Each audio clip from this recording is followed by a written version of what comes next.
Hello mga kabakyard, kumusta po kayo?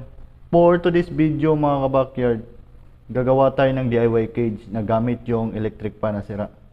So samahan nyo ako mga kabakyard, pakita ko sa inyo kung paano gawin. So mga kabakyard, dito yung gagamitin natin sa ating DIY cage. Mga materialis na gagamitin natin dito kabakyard is dalawang sliding door, nylon cable ties, itong plies at saka scissor.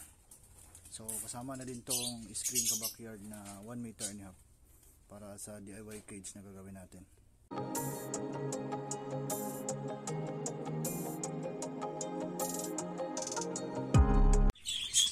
So ayan mga kabakyard, tapos na yung DIY natin na cage. So dahil tapos ng ating DIY cage mga kabakyard, maglalagay na tayo ng ibon. Tamang tama mga kabakyard, may harvest ako ngayon.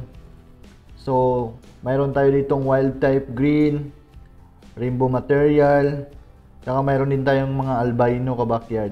So ayan mga kabakyard, nalagyan ko na ng ibon ng ating DIY cage. At saka nakalagay na din ako ng padapuan sa kanila, naglagay din ako ng swing. At saka mayroon na din silang canary seeds. So enjoy na enjoy yung ating wild type green mga kabakyard sa paglalaro niya sa loob. So dito na magtatapos ang vlog ko mga kabakyard. Thank you for watching. God bless po sa ating lahat.